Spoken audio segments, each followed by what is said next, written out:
Karina would have recognized those heavy footsteps even in her sleep. The muffled thuds of heels on the wooden floor sent a chill through her chest. She involuntarily clutched at the bed, as if that could save her. A painfully familiar voice floated into her mind, "It's me, your sweet stepmother, coming to get you." 6 months ago, Karina's life was turned upside down. After her father was tragically killed in a car accident, she was left in the care of Angela, the woman her father had introduced as his fiancée a few months before his death. Karina sensed even then that there was something sinister lurking behind Angela's strained smile and glittering eyes, but who would have thought how bad it would be? "You do realize I don't want anything from you, right?" Angela threw once, looking coldly at Karina. "I'd rather you died with your father, then all his money would be mine." Karina almost fainted then. She still hoped it was some kind of evil prank, but she soon realized, her life was worthless in Angela's eyes. Karina remembered the day her father had first brought Angela into their home. She had been a second-year university student, a lively and carefree girl with long brown hair and a smile that could melt the ice in anyone's heart. Angela seemed strange to her at once. Too well-groomed, too perfect. And those eyes? Ice-cold, dead, without a spark of life. Only when her gaze fell on something valuable, whether it was a piece of jewelry or an expensive accessory, a kind of morbid greed flashed in her eyes. Then Karina wrote off her suspicions as jealousy. Dad must have finally found someone to make him happy, she convinced herself. I mean, he's over 45 now, he deserves it. But life is a tricky thing. A few months later, her father proposed to Angela, and for the first time her face truly lit up with joy. It was more like the triumph of a predator that had captured its prey. The day of the accident crashed into Karina's memory like a red-hot blade. She was driving home with a brand-new driver's license, which she was so proud of. Her father had given her the bright red car she adored. Then he met her with some strange expression on his face, a mixture of fatigue, anger, and anxiety. He offered to take her for a ride, and Karina agreed without hesitation. And here they were, happy and carefree, flying along the highway outside the city, until suddenly a huge truck flew out of the corner. Everything happened in a matter of seconds. The father sharply yanked the steering wheel, exposing his side of the car to the impact. Glass rang, brakes screeched, and silence, full of pain and fear. The next day Karina woke up in the hospital. She remembered only her father's face at the last moment before the impact. A face full of love and determination to save her at any cost. But fate had decided otherwise. Now she had no father and no way to get to her feet. Her body was immobile and the world around her had become as cold as her stepmother's eyes. The real shock, however, was what lay ahead of her. Several months had passed since that terrible day. Karina still couldn't walk. Several surgeries and endless rehabilitation courses had failed. She was bedridden, and her only guardian was Angela, the woman with the dead eyes. From the very first day after her return from the hospital, Angela dropped the mask of a caring widow. Now she didn't even try to pretend. "I hope you're not going to live long, Karina." "Why suffer? You're just in my way anyway." Karina couldn't answer anything then. Even her thoughts were confused with pain and weakness. Stepmother's words sounded like an evil obsession, but to her horror, they turned out to be reality. Angela methodically did everything to make Karina feel unwanted and helpless. Turning off the heater in the winter, withholding medication, withholding food. And the nurse, who was hired after discharge, was afraid to interfere, knowing who was paying for it. Karina soon realized that her stepmother was up to something terrible. She saw it in her face, in the way she spent time on the phone, whispering about something with strangers. One day Angela burst into her room with a cold smile. "I have a surprise for you, darling. You're moving out of town. It's quiet, it's fresh air, and most importantly, no one will hear you if you call for help." Karina felt an icy chill run down her back. "Why?" she asked, even though she already knew the answer. "I also have a present for you," Angela continued with a sneer. "A new nurse. Well, not really a nurse. More like a caretaker. Vlodek Artyomovich. He did 7 years for murder. Oh, can you believe it's been so long since he's seen a woman? Now he'll look after you. Do you like it? Karina turned white. She couldn't believe what she was hearing. Her stepmother had really hired a criminal who would probably kill her or make things worse. It took several days before she was actually moved to the country house. Karina stared blankly out the window, realizing that she was now cut off from the world. The old house stood in the middle of a dense forest. No neighbors, no chance of escape. In the evening, the door of her room opened and Karina saw a tall man with broad shoulders and a frown. He was dressed in an old jacket and crumpled jeans. His shaved head and dark eyes looked menacing. "Hello," he said in a low voice. "My name is Vlodek. I'll be looking after you." Karina squirmed on the bed, feeling a wave of fear roll through her body. Her heart was pounding like a frenzy. This is the end, the thought flashed. But Vlodek suddenly continued. "Have you eaten today?" Those simple words threw her into confusion. Karina nodded, though it was a lie. The last time she had eaten was back in the morning. He looked around the room and noticed the empty nightstand by the bed. "I'll make something right away." "Wait." Karina couldn't believe her ears. Could this be part of the plan? Or did he want to play a cruel game with her? 20 minutes later, Vlodek returned with an improvised tray. On it stood a plate with hot scrambled eggs, bread, and a cup of tea. It smelled so appetizing that Karina was dizzy with hunger. He pulled the table closer to her bed and spoke dryly. "Go ahead and eat. You need to build up your strength." Karina took the fork confusedly, keeping her eyes on him. The man stood motionless with his arms crossed over his chest, watching her with a stony expression. When she finished, he suddenly asked, "Why were you brought here? Are you bothering someone?" Karina thought for a moment. Was it worth telling the truth? But what did she have to lose? She told him her story, about her father, her stepmother, the accident, and how her life had become a nightmare. Vlodek listened in silence, only occasionally frowning. At the end he suddenly muttered. "So she thinks I'm going to kill you, then?" Karina nodded. He grinned. "That's a funny theory. Well, we'll see who's who." That night, Karina fell asleep peacefully for the first time in a long time. Not because she was no longer afraid, but because she had someone in her life who could become an ally, or the ultimate enemy. The morning began with the aroma of freshly brewed coffee. Karina opened her eyes with difficulty, feeling an unfamiliar warmth in her chest. For a long time it seemed to her that care and attention was something distant, like a memory of an old movie. But now someone had made breakfast for her. In the kitchen, Vlodek was arranging plates, silently glancing at her as she wheeled into the room in her wheelchair. There was no pity in his gaze, only a focus, almost professional. "Coffee?" he threw in mundanely, as if they'd been living together for a long time. Karina nodded, not hiding her surprise. You don't look like a killer at all." Vlodek only hummed, sliding the cup over to her. "I'm not a murderer either. Did Angela tell you that?" Karina was confused. "Then who are you?" Vlodek sat down across from her, locking his hands together. "A former surgeon. The best in the business." Karina raised her eyebrows in surprise. It sounded like a joke, but there wasn't a shadow of mockery in his voice.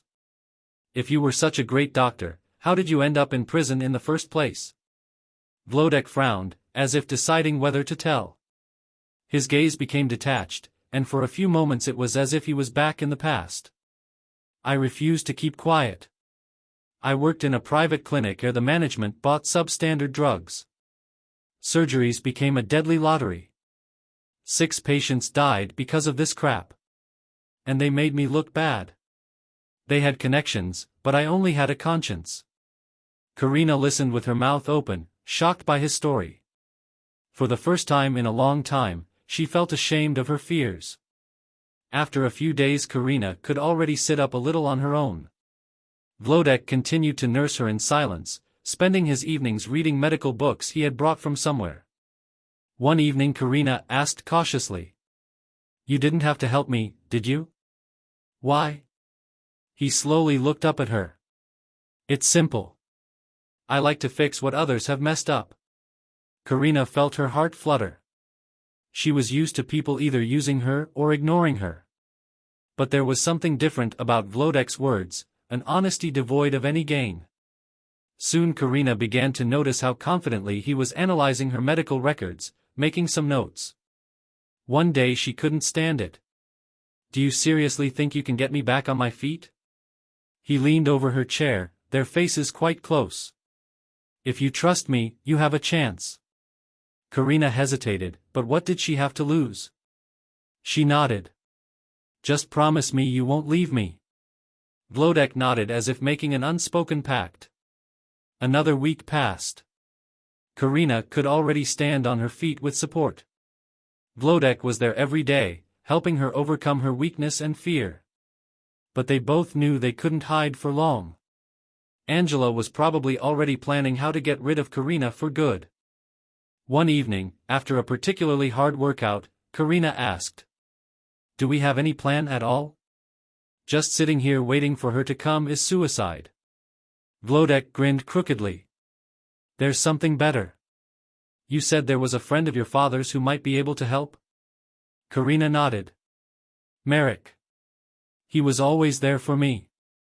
But after the accident Angela told him I was in a coma." Vlodek leaned closer.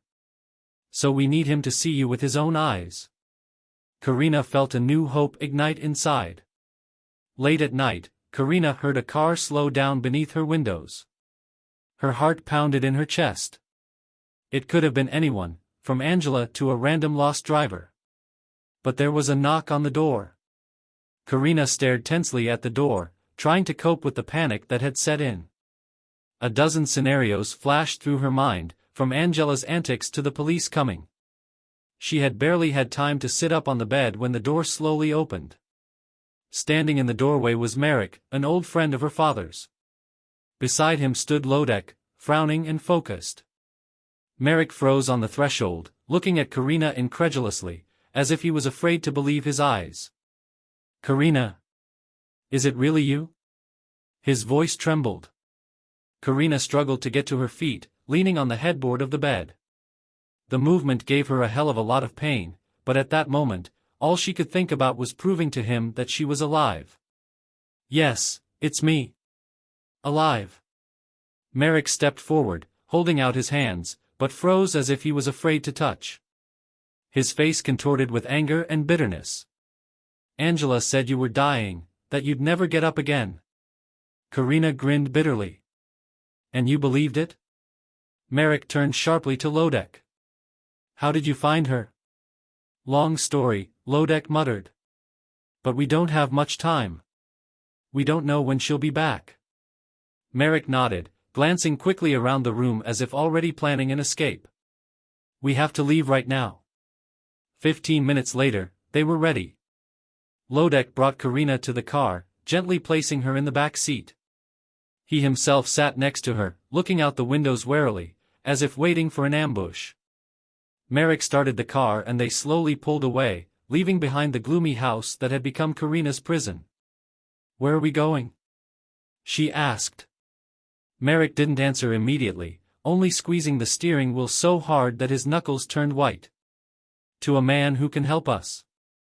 He has connections. Angela will pay dearly for everything she's done." Karina wanted to ask what exactly he was up to, but the words stuck in her throat. She only prayed they could make it out before her stepmother noticed their disappearance. Hours later, Angela returned to the house. From the first glance at Karina's empty room, she realized her plan had failed. Her face contorted with rage. "Run away, you bastards!" She gritted her teeth, pulling out her cell phone. A few short calls and her helpers were on their way. "Find them. And bring me that bitch." Marek brought Karina and Vlodek to an old mansion on the outskirts of town. The house was huge, but long abandoned. No one would look for them here. Karina was laid on the couch in the living room and she instantly fell into a deep sleep. Her body was exhausted to the max. Lodek and Merrick settled down in the kitchen. "What are you trying to accomplish?" Lodek asked grimly, pouring himself some coffee. "Justice," Merrick replied coldly. "Angela killed my best friend, stole everything he left to Karina, and tried to destroy her. You realize she won't just give up?" Merrick nodded grimly. "That's why we have to be one step ahead." The next day Lodek left for the city, leaving Karina in Marek's care. He knew the only way to save her was to attack first. He went to the former clinic where he had once worked. If there was any trace of his past there, it could be the key to exposing Angela. That same day, Karina began to learn to walk again. Despite the pain and fatigue, she didn't give up, realizing that her life now depended solely on her. Late at night, Karina heard the noise of an engine outside the house. She froze, looking out the window. It could be Vlodek's car, or the return of her worst enemy. The engine stalled, and an unsettling silence hung in the yard. Karina didn't take her eyes off the window, her heart beating somewhere in her throat. There had been no news from Vlodek for too long, and every sound outside the window could be a signal of trouble. The door of the house creaked open slowly. She squirmed, listening. Footsteps. Heavy, confident. Masculine. "Karina!" came a familiar voice. It was Vlodek. Karina exhaled in relief, but immediately noticed his tense face. He was pale, and a fresh cut was visible on his temple. "What happened?" She tried to get up, but he waved his hand. "We're in the shit," he threw in briefly, taking a seat on the edge of the table. "Angela already knows where we are." Karina went pale. "How?" "Someone leaked the information and I realized it too late. There were some documents left at the clinic, but someone had already been there before me." He clenched his fists, gritting his teeth. "If they get to us first, we're dead men." Merrick stepped into the room, not hiding his anxiety. "What's next? Do we have a plan?" Lodek circled him with a heavy look. "The only chance is to go out into the open field. Sitting here is pointless."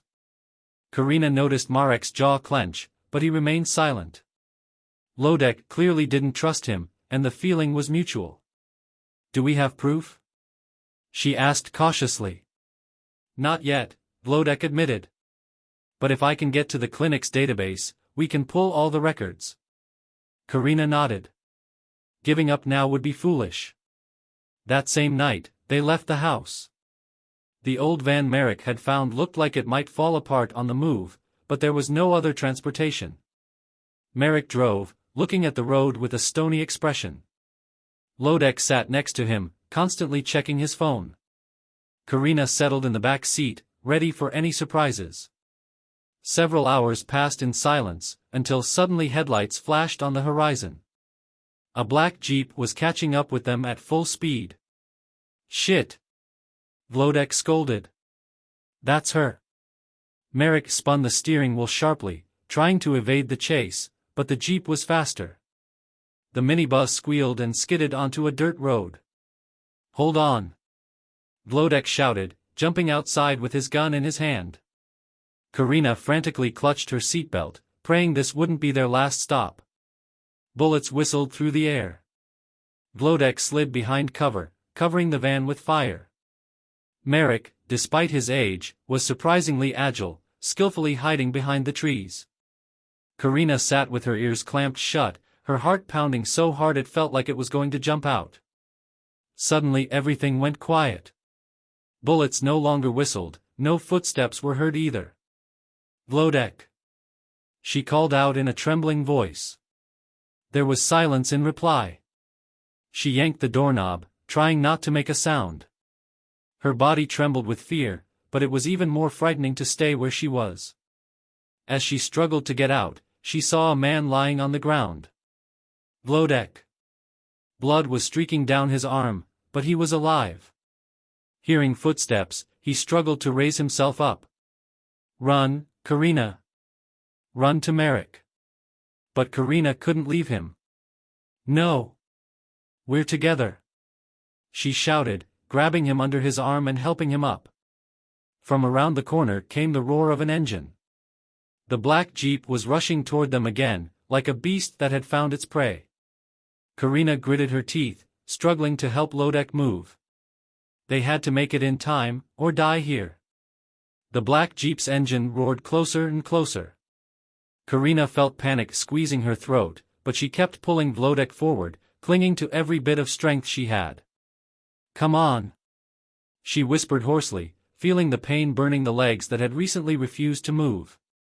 Vlodek, pale from blood loss, still held on, though his steps grew slower and slower. Each meter seemed endless. Suddenly a new sound came from behind the trees, a gunshot. Karina froze, looking back frantically. "It wasn't me," Vlodek squeezed out, listening. The sound of footsteps, then quiet cursing and heavy breathing. "Get down!" shouted someone in a familiar voice. It was Merrick. He appeared like a ghost out of the darkness, holding a shotgun. "Run to the car!" Karina and Lodek rushed forward without thinking. Merrick covered them until they piled into the van. The engine started with a painful roar, and the car sped away, leaving behind smoking tires. They raced down the empty road, squeezing everything they could out of the van. Vlodek grimaced in pain and pressed his hand to his wound while Karina frantically searched for the first aid kit in the glove compartment. "Where are we anyway?" he wheezed. "Away from everyone," Merrick replied sullenly, peering into the mirrors. "But for how long?" Karina finally found the first aid kit and began treating Vlodek's wound, trying not to shiver. "We need shelter," Vlodek said sharply, writhing in pain. "There's one place," Merrick said thoughtfully, gripping the steering wheel. "An abandoned warehouse in the old harbor. No one will go there." A few hours later they reached the old warehouse. The huge abandoned building on the outskirts of town looked like the set of a horror movie. Merrick turned off the engine and circled the area with a wary look. "Is it safe here?" Karina asked incredulously. "For a while," he answered briefly. "Angela's looking for us elsewhere for now." They dragged the wounded Vlodek inside and settled him on an old couch in the corner. Karina wrapped fresh bandages around his wound, trying her best to hide her fear. Suddenly Lodek, half asleep from fatigue and pain, whispered. "Karina, don't let her win." Her heart clenched. He was her only ally, her support. While Vlodek slept, Karina looked around the warehouse. Old documents crunched underfoot, boxes with unknown contents lying in the corners. She came across a cabinet with a broken lock. Pushing it open, she saw several folders with the seals of the clinic where Vlodek had once worked. Karina's gaze stopped on one of the folders marked Secret. Her hands trembled as she opened it. Inside were pictures of her father, Vlodek, Angela, and a few other strangers. The captions read, "Project Elimination. Subject number 1, Karina." She felt dizzy. Her father. He knew something. And he'd been killed for it. Karina grabbed the folder and rushed back to Vlodek. He barely lifted himself up when he saw her pale face. "What happened?" She threw the folder into his lap with shaky hands. "Look. It's them, they wanted to kill us both from the beginning." Merrick picked up the papers and quickly ran his eyes over them. "This is the verdict," he said quietly. And at that moment, the creaking of the warehouse doors was heard from outside. Someone was already inside. Vlodek gritted his teeth, fighting the pain, and reached for his gun. Karina pressed herself against the wall, barely breathing. Merrick quietly pulled his hunting knife from behind his belt, looking out into the dark corridor of the warehouse. The footsteps were getting closer. The footsteps were getting closer. Heavy boots stomped across the concrete floor of the warehouse. Karina froze, leaning against the cold wall, feeling her heart ready to jump out of her chest. Merrick made a barely perceptible gesture, ordering her to stay put. Vlodek, gritting his teeth in pain, tried to rise, but Karina lowered him back down determinedly. "Hush! I need you alive," she whispered. Merrick slid silently into the shadows, clutching his hunting knife. He was ready for a fight. In the dim light came the quiet clicking of a lock. Someone obviously knew where they were going. Karina pressed herself tighter into the wall, holding her breath as two shadows appeared in front of the door. The massive metal door opened, and two men in black uniforms walked in, weapons drawn. The first of them slowly looked around the room, gesturing for his partner to check the other end of the warehouse. "Someone's definitely been in here," he threw in a muffled voice. "Look carefully." Karina heard Merrick sneaking along the wall, ready to strike. But then the second man turned the corner and noticed a file folder left on the table. "Found something," he shouted, bending down to retrieve the folder. At that moment Merrick rushed forward, deftly knocking the weapon out of the hands of the first guard. A furious fight ensued. Karina frantically grabbed a metal bar that was lying nearby and swung it at the second guard as he stepped toward her. There was a thud, and the man collapsed to the floor, struck by the unexpected blow. The victory was short-lived. They barely had time to catch their breath before a familiar female voice filled with contempt and rage rang out. "Bravo, Karina! I didn't expect you to be so quick." Karina turned around and froze. Standing at the entrance was Angela, perfectly dressed, with a predatory smirk on her lips. In her hands was a gun. "You didn't think you could run away from me, did you?" That little act was so pathetic. Karina gritted her teeth, staring into the face of the woman who had made her life a living hell. "Why?" she wheezed, fighting the tremor in her voice. "Why didn't you leave me alone?" Angela grinned even wider. "You answered that question yourself. You are the key to your father's fortune, and now also to my freedom." Suddenly there was a rustling sound behind Angela. Vlodek, despite his wound, quietly crept up to the rack, trying to get around her from behind. Karina, noticing this, tried to distract her stepmother. "You'll never get what you want," she threw. "You lose." Angela slowly raised her gun, pointing it directly at Karina. "Wrong, girl.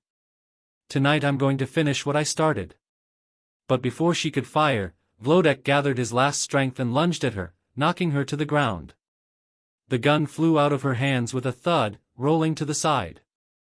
A fierce struggle ensued. Karina didn't hesitate and threw herself at the weapon, clutching the cold metal with difficulty. "Stop!" she shouted hoarsely, pointing the gun at Angela. The stepmother froze, glaring at Karina with a hateful glare. For a few moments, silence filled the warehouse. The three people stood face to face, knowing that the outcome would be decided in the next few seconds. Karina, holding the gun with a trembling hand, realized, not only her life, but Vlodek's as well, depended on her decision. Karina clutched the gun so tightly that her fingers turned white. For the first time in her life, her fate was completely in her hands. Angela, still lying on the floor, looked at her with contempt, like a cornered predator. "Well, Karina?" The stepmother threw venomously. "Go ahead and shoot. Just be warned, even if you kill me, you're not getting out of here alive." Vlodek, holding his side, struggled to rise to his feet, but Karina gestured for him to stop. She had to decide this for herself. "Why?" snapped from her lips. "Why did you do all that?" Angela smirked. "You're a mistake. You weren't supposed to inherit anything. Everything that belonged to your father should be mine. He promised I would get everything. But that damn old man left everything to you." Karina felt rage flare up in her chest. Her whole life, all her suffering was because of this woman's greed. Suddenly, police sirens were heard in the silence. The shrill sounds came closer, echoing through the empty warehouse. Angela lunged toward the exit in a panic, but Vlodek managed to grab her arm, roughly pinning her behind her back. "This is the end," he hissed, holding her down with unwavering determination. Police officers burst through the door, instantly assessing the situation. Angela was twisted without further ado. She lashed out violently, shouting curses, but it was all to no avail. Karina, breathing heavily, slowly lowered the gun. Her legs buckled and she sank to the cold concrete. It was over, at last. Later, sitting in a dark hospital room, Karina looked out the window where a new day was beginning to dawn. Vlodek lay in the next bed, his wound already treated. "You made it," came his hoarse voice. She turned to him, smiling tiredly. "We made it." The door opened quietly and Merrick stepped inside with a pile of papers. His face was serious, but his eyes glowed with relief. "You won't believe this," he said, sitting down in a chair. After searching Angela's house, the police found not only forged wills, but dirt on a whole network of her associates. "She's going to jail, for a long time." Karina exhaled, feeling the stone fall from her soul. Finally, this nightmare was behind her. Several months had passed. Karina, now fully recovered, stood on the doorstep of her new apartment. Behind her back, Vlodek was unpacking boxes of belongings, grumbling something about endless moving. "Hey, Mr. Surgeon," she grinned. "Don't grumble. We have a future now." He threw her a warm look that held more than gratitude. "A future?" he asked. "Are you sure you're ready for a new beginning?" Karina stepped closer, taking his hand. "I am now." For the first time in a long time, her heart was at peace. The past was behind them and a new life, free of fear and pain, was ahead of them. Thank you for watching this story to the end. It wasn't easy, but I hope you found something in it for you, a lesson, encouragement, or just a good story. If you enjoyed it, give it a like, subscribe to the channel and share this video with your friends. Your comments and thoughts are very important to me, so be sure to leave them below. I try to create sincere and emotional stories, but if I made a mistake somewhere or something could have been done better, I apologize. Thank you for your time and attention. See you in the next videos.